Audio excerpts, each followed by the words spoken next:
everyone. Good morning and welcome to today's The Hindu News Analysis. In today's news analysis, we'll be discussing about 9 important news articles covered in the Hindu newspaper today. Coming to the first news article, Gujarat's pride grows as it now hosts 674 Gir lions.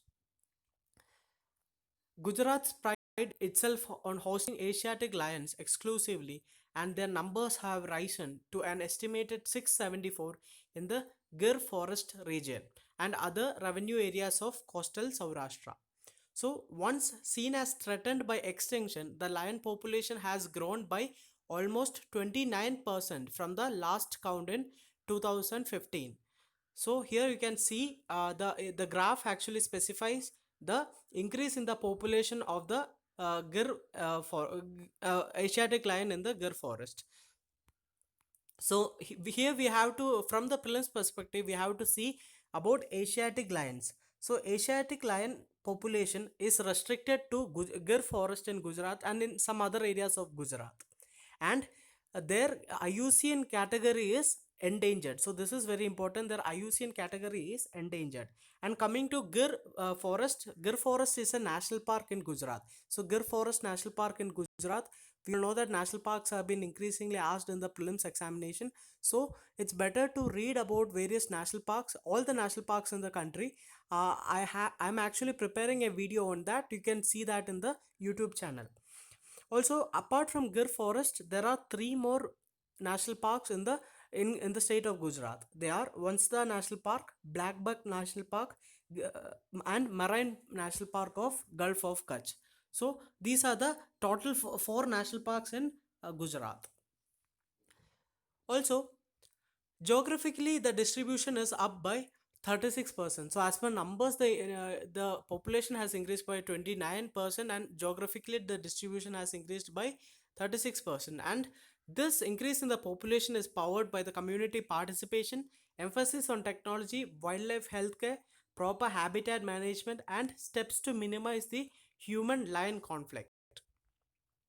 Also, recently into October 2018, the Gir witnessed an outbreak of CDV in which 26 lions had died.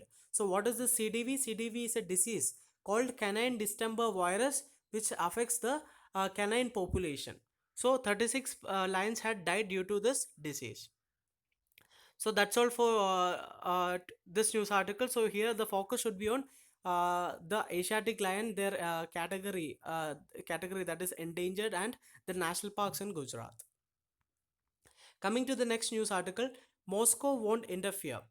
Russia won't interfere and wants India and China to resolve their border dispute bilaterally, a senior Russian lawmaker said. Also, recently the US had also offered to mediate in the LAC between India and China, but India had declined to decline the US offer. Also, Modi had recently spoke to US President Donald Trump and reportedly conveyed India's position that it didn't require mediation offered by Mr. Trump. Also, during this uh, phone conversation, the Modi had also welcomed an invitation from Mr. Trump to an extended G7 summit that would include India, Russia, Australia, and South Korea. But Russia had actually had some concerns regarding this expansion of G7 to G11 because Russia sees this as an anti-China front.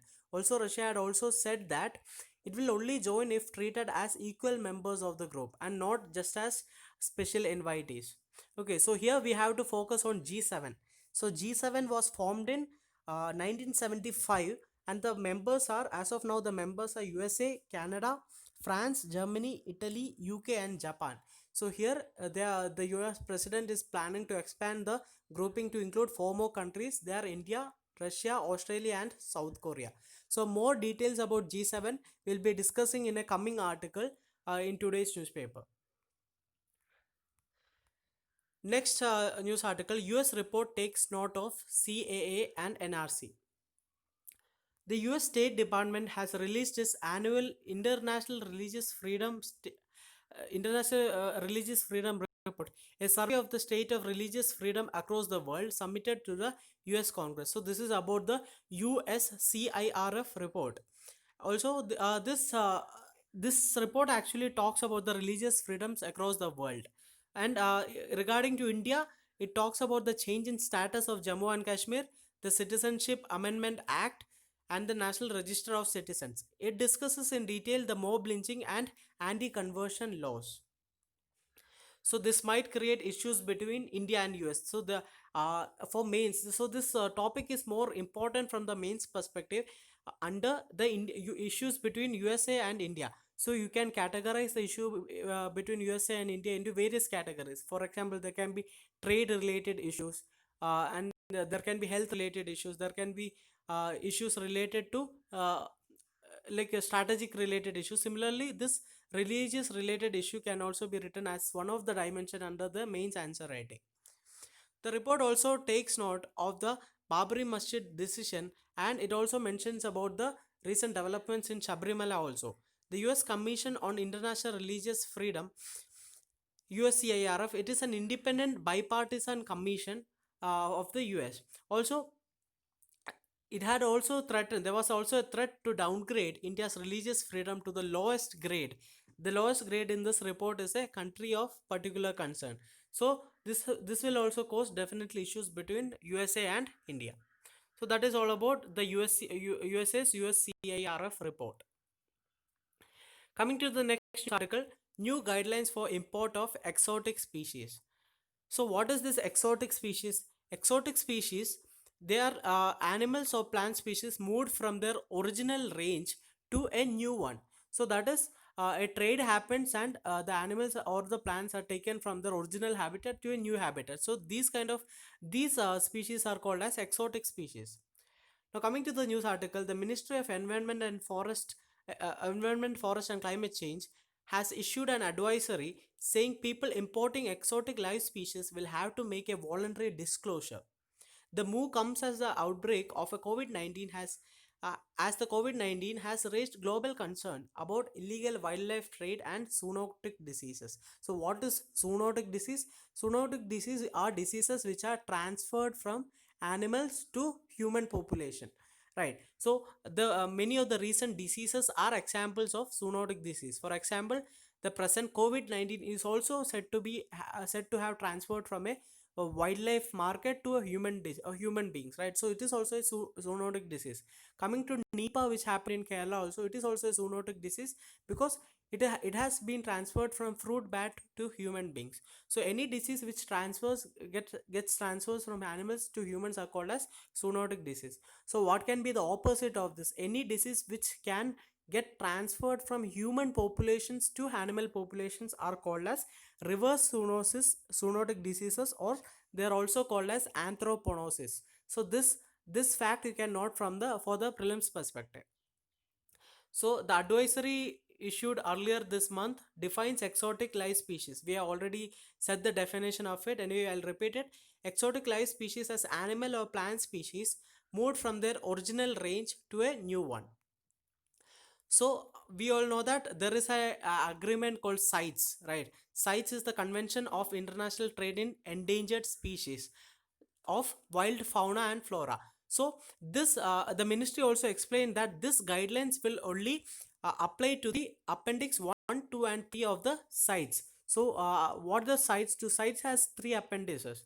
So each of these appendices deals with different category of animals. For example, appendix 1, it deals with the animals which are facing the threat of extinction. Similar to that, appendix 2 and 3 also have other category of uh, animals based on their threat to their threat of extinction, right? So here you have to go about the details about the CITES.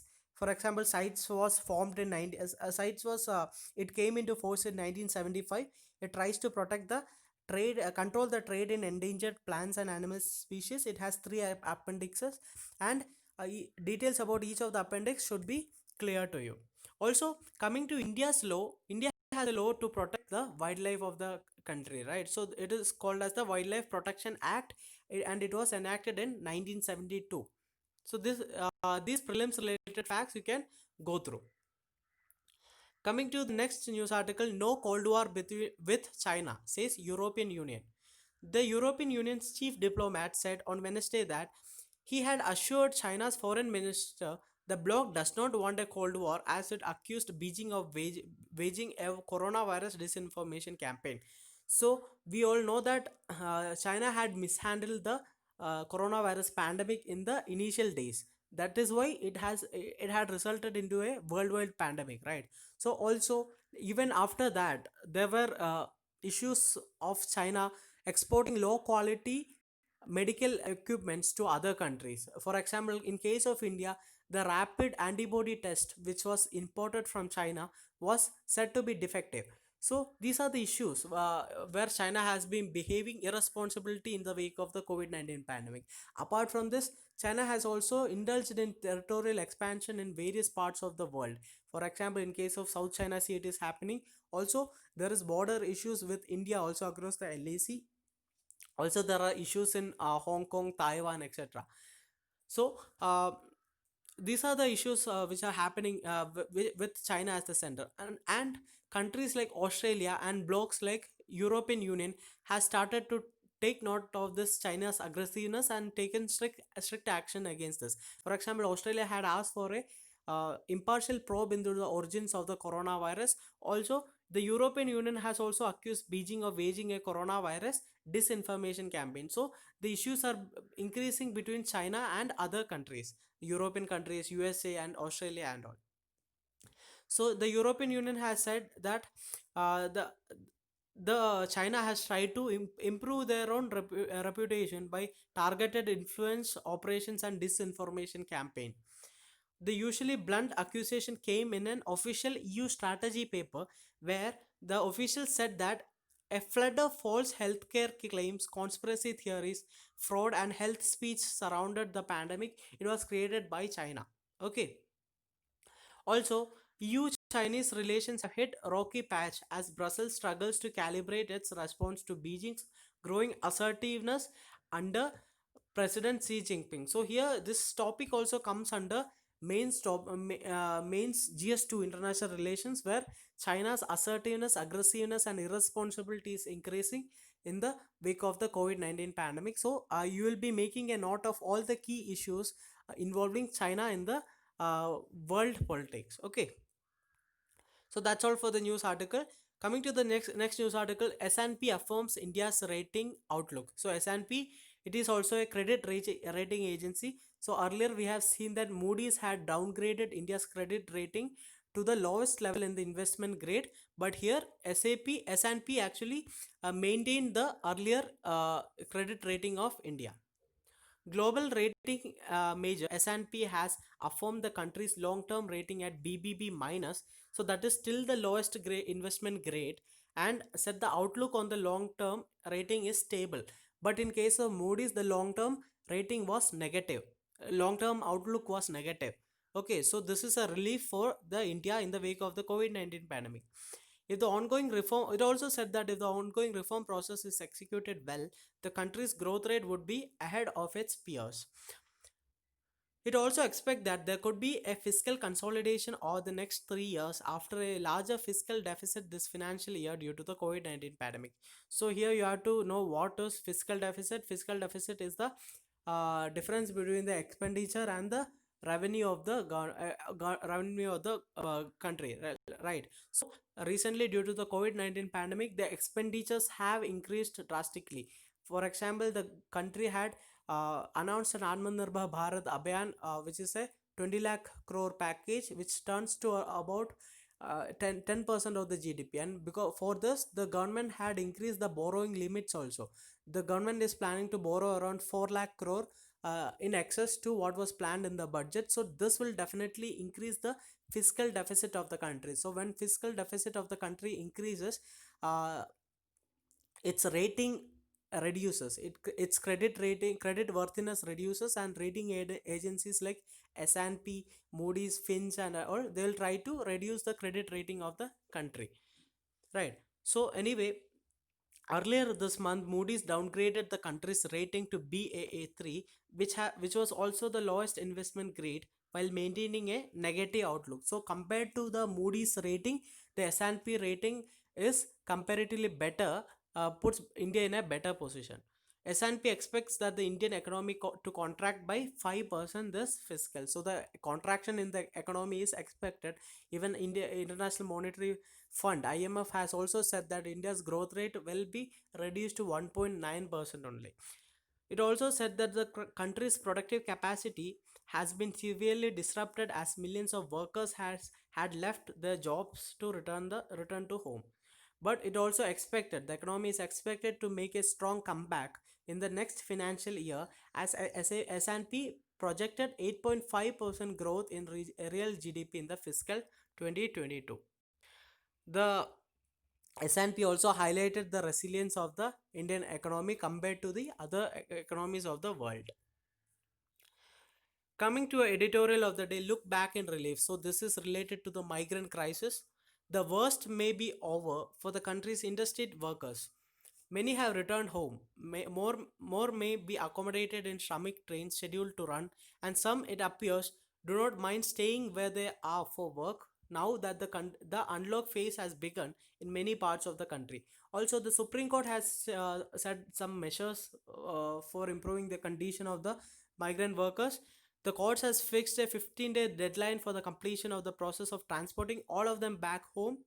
Also, the Supreme Court has asked the state governments to drop the criminal cases against them for violating the lockdown related for violating the lockdown restrictions under the Disaster Management Act.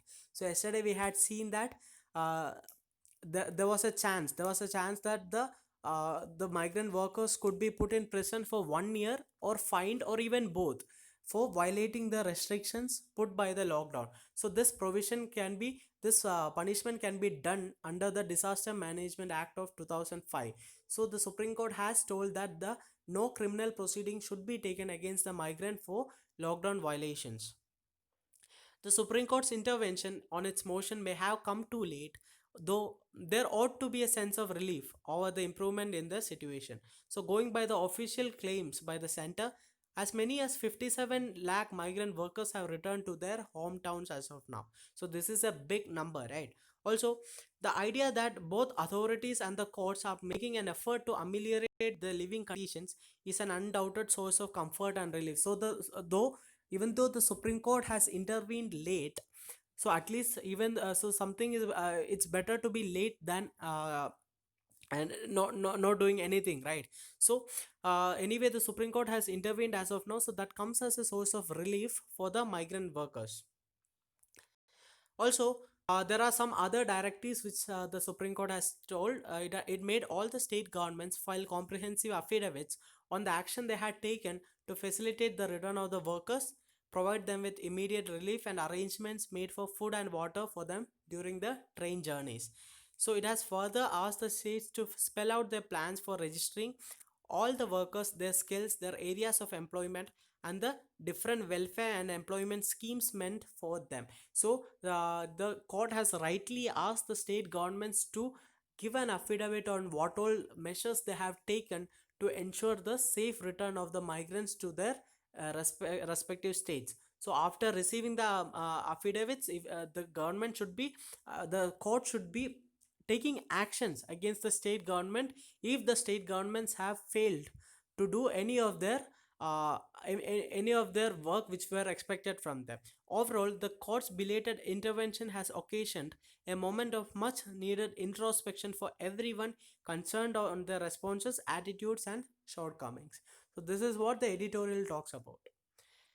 Coming to the next main news article and unraveling of the group of seven. So earlier in the news article, we had said that the U.S. President Donald Trump had invited India to be a part of the expanded G7. G7 will be expanded to G11, and four countries will be invited: uh, South Korea, and Russia, right? So the next G7 summit, it is supposed to happen in Washington DC. It was supposed to be in mid June, but it is being presently postponed due to the COVID-19 pandemic. So the logic of expansion, Mr. Donald Trump said that G7 is a very outdated group of countries and it is no longer properly represented what's going on in the world. So he asked rhetorically whether why not expand to a G10 or G11 instead, with the inclusion of India, South Korea, Australia, and possibly Russia. The US president also wanted to include other countries, including the Five Eyes countries. So, which are these Five Eyes countries? Five Eyes countries are an intelligence alliance comprising of Australia, Canada, New Zealand, United Kingdom, and the United States. So, this Five Eyes is actually a intelligence cooperation of the United States, including its major alliances: Australia, New Zealand, UK, Canada, and all. Okay. So, this expansion of G7 was told by the US president multiple times. So, China's objection to an expanded G7 is no reason for India to stay away from it if invited to join. India has attended several G7 summits earlier to as a special invitee for its outreach sessions. So, as we all know, in this expanded G11, China won't be included. So, definitely, China will not be liking any such developments. So, that should not be a reason why India should not join the grouping. So, uh, coming to some historical background of G7, the G7 emerged as a restricted club of the rich democracies in the early 1970s. So, why G7 was formed? There happened a situation where the oil prices just became four times, and after the 1973 Arab-Israeli war, and the Organization of Petroleum Exporting Countries had imposed an embargo against the countries like Canada, Japan, Netherlands, United States, and all. So at that time, these countries were mainly dependent on the oil from these West Asian countries for their energy requirements, right? So suddenly the embargo had happened after the war, and the prices had quadrupled. It has increased four times. So now these countries became a bit concerned about what might happen. So what happened is the countries led by France and all France, the finance ministers of five most developed members of the Organization of Economic Cooperation and Development, that is OECD, the United States, Germany, Japan, Italy, and the United Kingdom, they started informal discussion on these kind of issues. And this transformed into a G7 summit of heads of government with the inclusion in the following year of Canada and all. So then these seven countries came into being. So here one thing is important, you have to go through the basics of all the international organizations. For example, here they have mentioned about G7. You should be learning the countries which are involved in G7. There are two countries from North America, they are US and Canada. Four from the European Union, they are Germany, Italy, France, and UK. And coming to Asian countries, it is Japan. And coming to OECD, you should learn some basics about the OECD also, why it was formed, it was formed. And since the number of members are more in OECD compared to G7, it's okay even if you don't learn the all the countries in OECD, but you should be knowing whether India is a member of these international organizations or not. That can be an important statement from the prelims perspective. So later, the G7 became the G8 with the inclusion of Russian Federation in 1998. But the Russia was expelled following the annexation of Crimea in 2014. So from 2014, this has continued as G7 again. So in 1998, it became G8, and in 2014, it came back to G7 after the expulsion of Russia. Now, coming to the economic circumstances, when constituted, the G7 countries accounted for close to around two-thirds of the global GDP. So that time, the economic relevance of G7 was very much. But coming to the present situation, the seven largest emerging economies, E7 or emerging seven as it is called, comprising of Brazil, China, India, Indonesia, Mexico, Russia, and Turkey, accounted for over a third of the global GDP, and the other countries, the G7 countries, are also restricted to around a third of the global economy. So the economic clout of the G7 has reduced in the present era. Also, India's economy is already the third largest in the world in PPP terms. So now we can see that the economic relevance of India and other emerging economies are increasing. Also, there are some other limitations of the G7. The success or otherwise of multilateral institutions are judged by the standard of whether or not they have successfully addressed the core global or the regional challenges of the time. But the G7 has failed to head off do any like failed to address any such global challenges. For example, it has failed to address the economic downturn of 2007 and 2008. So because of this failure of G7 in addressing the 2008 economic downturn, G20 was created. So here you have to now you can remember it in a better manner. So when was G20 created? It was created in the 2008-9 period after the economic downturn, because the G7 has failed to address the economic downturn. So here what we are doing is we are trying to relate different organization and their formation. So in this manner, by relating to each other, we'll be able to remember it in a better manner, right? The G7 has not covered itself. And one more thing, G20 countries, India is a member of the G20 countries. So that is also another important prelims related fact. Continuing, the G7 has not covered itself with glory with respect to contemporary issues such as the COVID-19 pandemic, climate change, the Daesh, challenge of the Daesh, that is ISIS, and the crisis of the state collapse in West Asia. Also, the G7 countries account for 59% of the historic global CO2 emissions. So these are the limitations of G7. Also, three of the G7 countries, that is France, Germany, and UK, were among the top 10 countries contributing volunteers to the Daesh. That is the terrorism which happened in the West Asia, ISIS and all, right? So which had between 22,000 to 30,000 foreign fighters in just 2 years ago. So we can see that the G7 countries, these three countries, have failed in controlling the outflow of the volunteers who are joining the terrorist organizations also. So need for a new institution. The world is in a state of disorder now. The global economy has stalled and the COVID-19 will inevitably create widespread distress. So existing international institutes have proven themselves unequal to these tasks. A new international mechanism will have value only if it focuses on the key global issues. So India would be interested in mainly three global issues. What they are: international trade, climate change, and the COVID-19 crisis. So the other priorities for India are cross-cutting issues such as counter-terrorism and counter-proliferation. Another immediate concern is to ensure the effective implementation of the 1975 Biological Weapons Convention and prevention of any possible cheating by its state parties by possible creation of any new microorganisms or viruses by using the recombinant technology. So here we can see that it is again pointing towards the origins of the COVID-19 pandemic, whether it was laboratory created or it was accidentally transferred from a wet market in Wuhan. On the other regional issues, the other issues are India would like to have peaceful relationship with Iran. India will like to contribute to peace and stability in Afghanistan, the Gulf, and the West Asia. So these are the areas, and also the reduction of the tensions in Korean Peninsula and the South China Sea. So if any international organization is newly being created, whatever, whether it is the G7 or the G11, if it is not able to find address any of these issues as of now, then it won't be of any relevance, right? So any new international institution, the G11, in the present article, it should focus on addressing these key international issues. So that is what this article talks about. Coming to the next news article, needed a transfusion for public health care. So here the focus is on the inadequacies in the public healthcare sector in the country, as well as why the private sector is proliferating. So recently we have seen that the private hospitals are levying fees in excess when the COVID-19 patients went to them for care. So we have seen this already in the news recently.